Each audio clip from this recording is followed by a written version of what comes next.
Hello guys, welcome back to my channels Rozana Seekho. और मैं आज आपके लिए लाई हूँ एक बहुत ही इम्पोर्टेंट टॉपिक जिसका नाम है महाजनपद काल। तो जैसे कि आपको पता होगा कि महाजनपद काल 600 ईसा पूर्व से लेकर 625 ईसा पूर्व के बीच चला था। मैं आपके लिए इसमें कुछ इम्पोर्टेंट क्वेश्चंस लेकर आई हूँ जो कि बार बार रिपीट होते हैं। तो ये कुछ सिलेक्टेड क्वेश्चंस हैं, ये आपको एग्जाम के लिए बहुत ही हेल्पफुल रहेंगे, चाहे कोई भी एग्जाम हो, यूपीएससी, एसएससी, रेलवे, बैंकिंग या फिर DSSB या एनी अदर टीचर एग्जाम। तो आप इनको जरूर कीजिएगा। और एक बात और कि आप जैसे जैसे मैं क्वेश्चंस पढ़ूंगी आप उसके आंसर्स खुद से लगाना और ये देखना कि आपके कितने मार्क्स बन रहे हैं। तो चलिए बिना देरी किए शुरू किया जाए। क्वेश्चन नंबर 1 है, नंद वंश का संस्थापक कौन था? नंद वंश का संस्थापक था महापद्म नंद, कालाशोक, धनानंद या नागार्जुन। तो नंद वंश का संस्थापक था महापद्म नंद। इसका आंसर रहेगा फर्स्ट। चलिए नेक्स्ट क्वेश्चन पे, निम्नलिखित में से किस राज्य में गणतंत्रात्मक शासन व्यवस्था नहीं थी? तो सेकंड क्वेश्चन का ऑप्शन ए है कपिलवस्तु के शाक्य, कुशीनगर के मल्ल, वैशाली के लिच्छवी या फिर मगध। तो दूसरे क्वेश्चन का आंसर है डी, मगध। किस राज्य में गणतंत्रात्मक शासन व्यवस्था नहीं थी? मगध राज्य में गणतंत्रात्मक शासन व्यवस्था नहीं थी। बाकी कपिलवस्तु, कुशीनगर और वैशाली, इनमें गणतंत्रात्मक शासन व्यवस्था पाई जाती थी। अगला थर्ड क्वेश्चन है, निम्नलिखित में से किसे सैन्य नियमित और स्थायी सेना रखने वाला कहा जाता था? Option A Bimbisara, B Ajatashatru, C Udayan या फिर डी शिशुनाग। तो तीसरे क्वेश्चन का आंसर है ए, बिंबिसार। बिंबिसार ने क्या किया था? सैन्य व्यवस्था जो थी उसकी स्थायी थी, ठीक है, और नियमित रखता था बिंबिसार। ठीक है, चलिए नेक्स्ट क्वेश्चन पे चलते हैं। नंद वंश का अंतिम सम्राट कौन था? तो नंद वंश का अंतिम सम्राट ऑप्शन है ए महापद्म नंद, बी धनानंद, सी कालाशोक या फिर डी इनमें से कोई नहीं। तो ये है नंद वंश का अंतिम सम्राट। क्वेश्चन है नंद वंश का अंतिम सम्राट कौन था? तो अंतिम सम्राट था धनानंद। कौन था? धनानंद। ठीक है, चलिए नेक्स्ट क्वेश्चन पे चला जाए। भारत में सिक्कों या मुद्रा का प्रचलन कब हुआ? तो भारत में सिक्कों का प्रचलन ऑप्शन ए अशोक के शासनकाल में, बी कनिष्क के शासनकाल में, सी 600 ईसा पूर्व में या फिर डी 300 ईसा पूर्व में। तो क्वेश्चन नंबर 5 का आंसर है सी, 600 ईसा पूर्व में सिक्कों का प्रचलन हुआ था। क्वेश्चन नंबर 6 पे चलते हैं अब हम।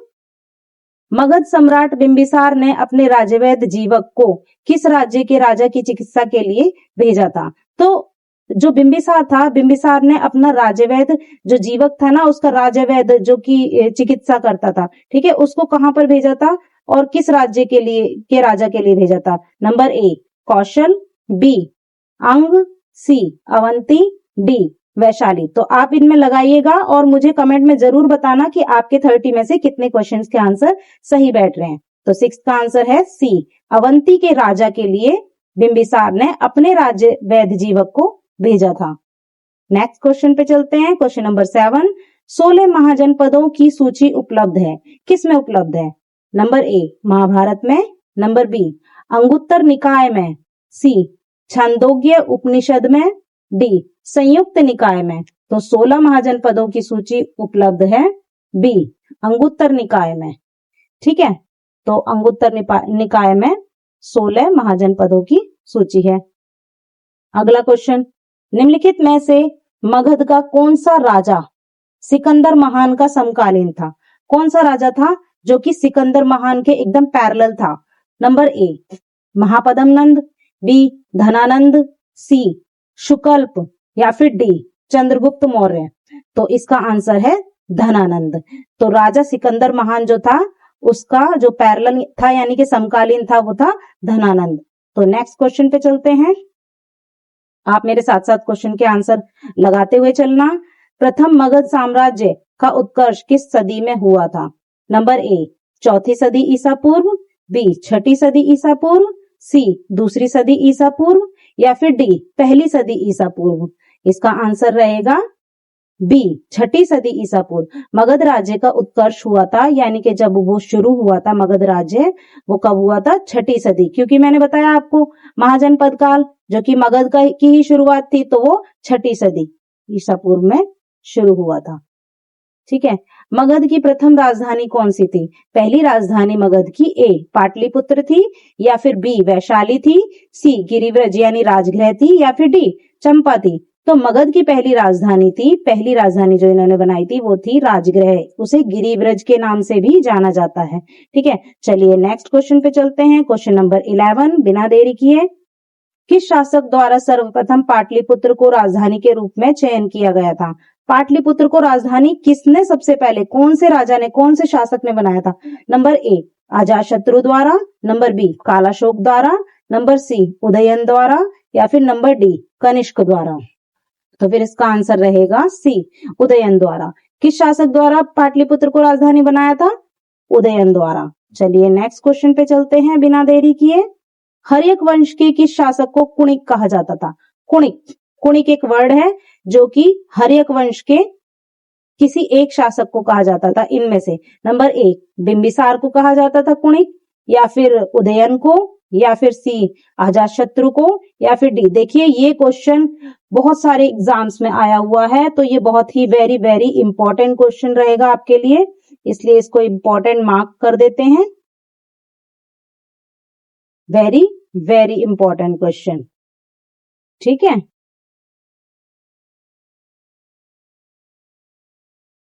ये बहुत सारे क्वेश्चंस में आया हुआ है, तो इसका आंसर रहेगा सी अजातशत्रु।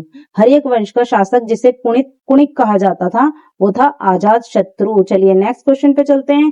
किस शासक ने गंगा व सोन नदियों के संगम पर, जहां पर गंगा और सोन नदियां आपस में मिलती हैं, वहां पर पाटलिपुत्र नामक नगर की स्थापना की? तो किसने की थी? अजातशत्रु, बी उदयन, सी अशोक, या फिर डी धनानंद? तो ये इसकी स्थापना की थी 13 का आंसर रहेगा सी अशोक ने। गंगा और सोन नदियों के संगम पर पाटलिपुत्र नामक नगर की स्थापना की थी अशोक ने। चलिए नेक्स्ट क्वेश्चन पे चलते हैं। क्वेश्चन नंबर 14, विश्व का पहला गणतंत्र वैशाली में किसके द्वारा स्थापित किया गया? पहला गणतंत्र, जैसा लोकतंत्र गणतंत्र आज चलता है, ऐसी व्यवस्था पहले भी चलती थी। तो सबसे पहला गणतंत्र कहां पर, किस काल में, किसके काल में चला था? नंबर ए मौर्य काल में, नंबर बी नंद वंश के काल में, या फिर नंबर सी गुप्त वंश के काल में, या फिर डी लिच्छवी के काल में? तो इसका आंसर रहेगा डी लिच्छवी काल में। ठीक है, गणतंत्र वैशाली लिच्छवी काल में रही थी। उज्जैन का प्राचीन नाम क्या था? उज्जैन का प्राचीन नाम ए अवंतिका, या फिर तक्षशिला, सी कान्यकुंज, या फिर डी धान्यकटक? तो उज्जैन का नाम था पुराना अवंतिका। याद रखना, ये भी इंपॉर्टेंट क्वेश्चन है, उज्जैन का नाम क्या था? ठीक है, ये बहुत बार आया हुआ, रिपीट हुआ क्वेश्चन है। नेक्स्ट क्वेश्चन 16, प्राचीन भारत में पहला विदेशी आक्रमण, ये भी वेरी वेरी इंपॉर्टेंट क्वेश्चन है। मैंने सारे इंपॉर्टेंट क्वेश्चन रखे हुए हैं जो कि हजारों बार कहीं ना कहीं पेपरों में आए हुए हैं। ठीक है, ये भी बहुत ज्यादा इंपॉर्टेंट है, वेरी वेरी इंपॉर्टेंट। पहला विदेशी आक्रमण किसके काल में किया गया था? ईरानियों द्वारा, यूनानियों द्वारा, शकों द्वारा, या फिर कुषाणों द्वारा? तो ईरानियों ने सबसे पहला आक्रमण भारत में किया था, ये आपको याद रखना है, सबसे पहला। ठीक है, ईरानियों ने किया था। नेक्स्ट 17 क्वेश्चन, 323 ईसा पूर्व में सिकंदर महान की मृत्यु हुई थी। ठीक है, कहां पर हुई थी? फारस में हुई थी, बी बेबीलोन में, सी मेसोपोटामिया में, या फिर डी तक्षशिला में? ये भी बहुत इंपॉर्टेंट क्वेश्चन है, वेरी इंपॉर्टेंट। ये भी हजारों बार आया हुआ क्वेश्चन है। सारे ही क्वेश्चन बहुत ही मैंने इंपॉर्टेंट रखे हैं जो कि आपके लिए एग्जाम के लिए बहुत हेल्पफुल रहेंगे। तो सिकंदर महान की मृत्यु कहां पर हुई थी? बेबीलोन में हुई थी। ठीक है, चलिए नेक्स्ट क्वेश्चन में चलते हैं। नेक्स्ट क्वेश्चन है, सिकंदर महान एवं पोरस या फिर पुरु की सेनाओं ने निम्नलिखित में से किस नदी के आमने सामने वाले तटों पर पड़ाव डाला हुआ था? तो कहां पर, किस नदी के पास पड़ाव डाला हुआ था सिकंदर महान ने जब वो युद्ध के लिए जा रहा था? ठीक है, तो नंबर ए रावी नदी के तट पर, या फिर बी झेलम नदी के, या फिर सी सतलुज नदी के, या फिर डी चेनाब नदी के। तो इसका आंसर रहेगा बी झेलम नदी के तट पर सिकंदर महान ने पोरस की सेनाओं के लिए पड़ाव डाला था। ठीक है, चलिए नेक्स्ट क्वेश्चन पे चलते हैं। क्वेश्चन नंबर 19 बिना देरी किए, किस प्रकार का मृदभांड या फिर पॉटरी, मृदभांड यानी बर्तन, पॉटरी, ठीक है, भारत में द्वितीय नगरीकरण या शहरीकरण के प्रारंभ का प्रतीक था?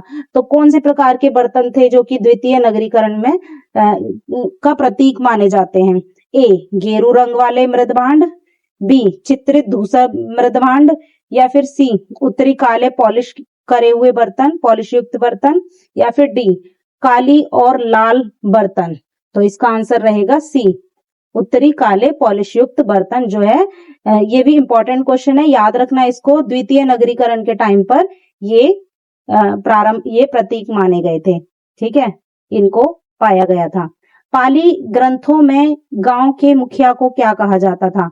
नंबर ए ग्रामक, बी भोजक या ग्राम भोजक, सी जेठक, या फिर डी ग्रामपति।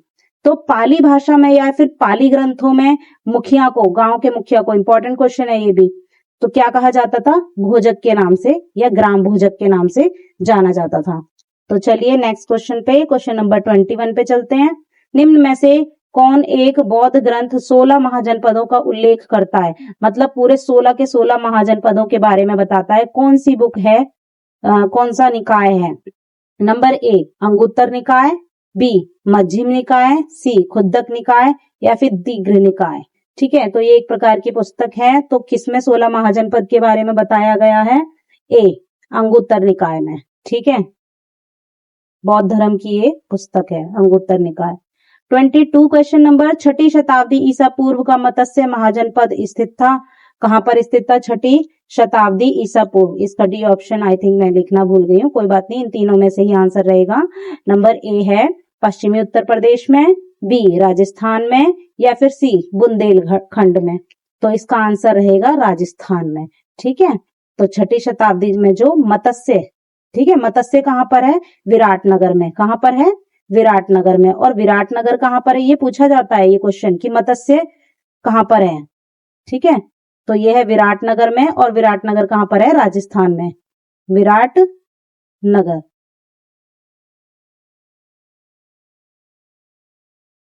ठीक है, चलिए नेक्स्ट आगे चलते हैं। क्वेश्चन नंबर 23, निम्नलिखित में से किस नदी को पहले वितस्ता के नाम से जाता था? कौन सी नदी थी जिसको वितस्ता के नाम से जाना जाता था? Teesta, number A, number B है झेलम, नंबर सी तुंगभद्रा, या फिर number D Bharathapuzha.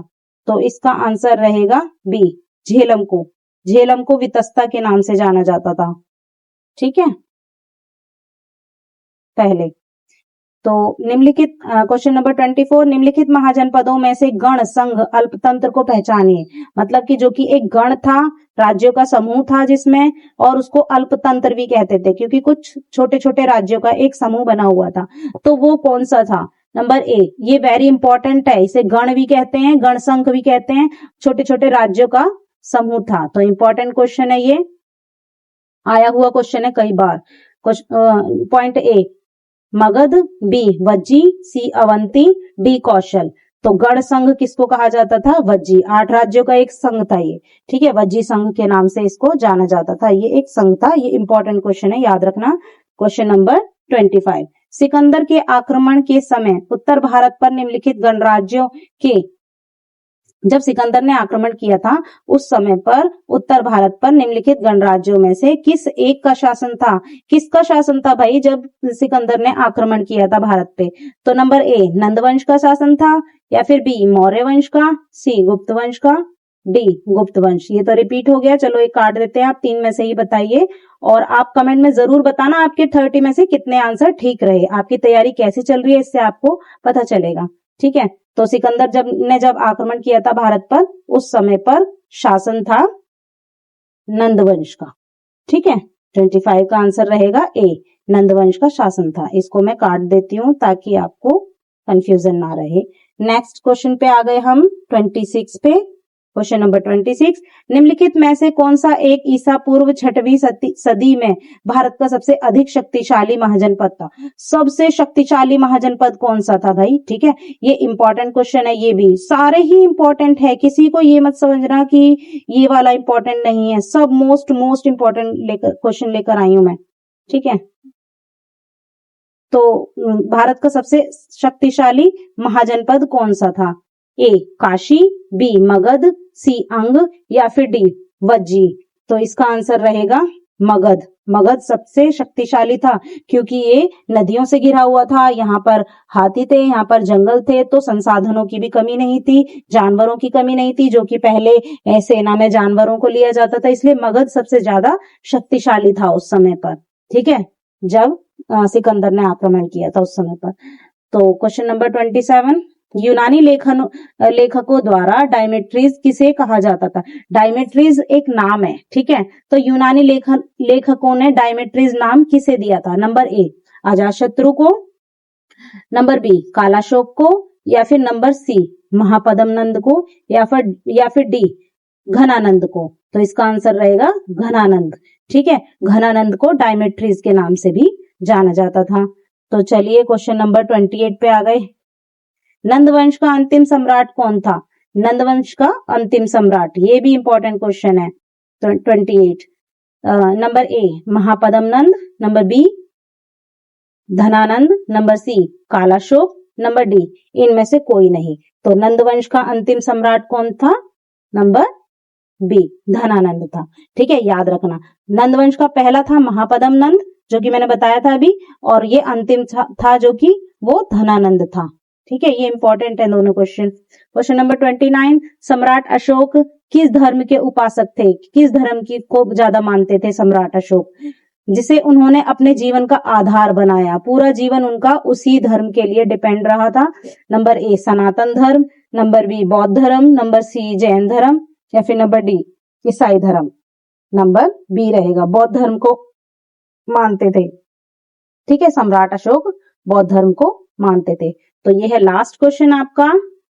Question number 30, शुंगगुप्त वंश का वह कौन सा शासक था जिसके समय में वैशाली में द्वितीय बौद्ध संगीति, ये इंपॉर्टेंट क्वेश्चन है, द्वितीय बौद्ध संगीति किसके काल में हुई थी वैशाली में?